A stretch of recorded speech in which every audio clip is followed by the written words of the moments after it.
Hey, Jim Roman here, national speaker and business coach, and I just wanted to shoot this quick live video to share my thoughts for the week. Today, we'll call it Monday Motivational. This morning I woke up and I was thinking about what I should focus in on regarding the future of my small business and how to get the work done. And so that's what I was thinking about today. And I got to thinking, when you wake up in the morning on a Monday, are you asking yourself the right questions? Again, I wanted to know what I was going to focus in on regarding my small business in the future, and then how am I get it all done?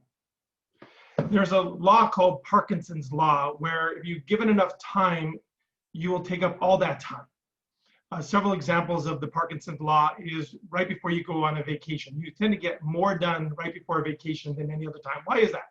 Because you have a certain period of time until you leave to go on vacation. And so you maximize every minute that you have right then and there. Another example is when taking a test. If you're given a month to study for a test, a lot of times people will wait to the last minute to study for that test. That's an example of Parkinson's Law. And I got to thinking about my week. I have a whole week to get a bunch of things done, but if I ask myself, what am I going to focus in on? Another way of saying that, if I only can get done one thing today, what would that one thing be? The second side of that is, if I needed to get 2 things, 3 things done this week, what would those things be? And so I just got to thinking about that, looking through a lot of my business books. And it led me to one thing. I really haven't really thought about the future in a while, in the sense that, what do I want to do with my small business? What do I want it to look like? I think so often we think that we have plenty of time that will take as much time as we need to get things done. And I was reflecting on a story I was told years ago, where a gentleman who had a small business years ago wrote an org chart. And in his org chart, let's say he had 15 people that took these positions in the future. And he wrote his name in the positions that he had and the people that he had, and he realized he had 8 of those 15 positions were him.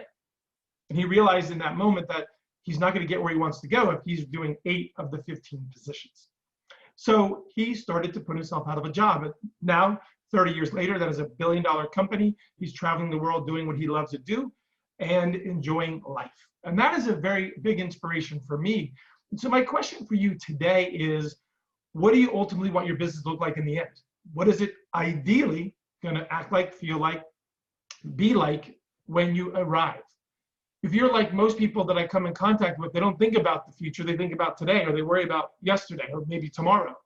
But I think if you can start painting a picture of what you want your business to look like in the future, it would make the biggest difference. Do you want to have multiple locations?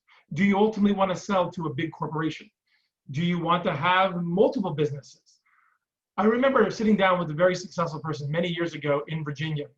I was looking to coach his son, and he wanted to interview to make sure I was the right business coach for his son, who wanted to go from micro to millions while having a life.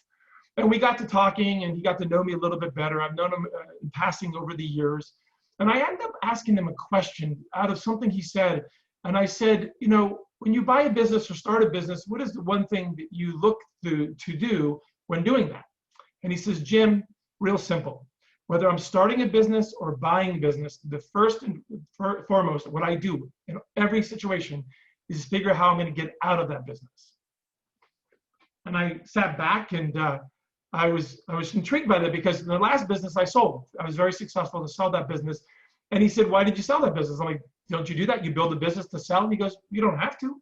You can build a business, keep that business, manage that business, have someone else run that business for you, have multiple businesses.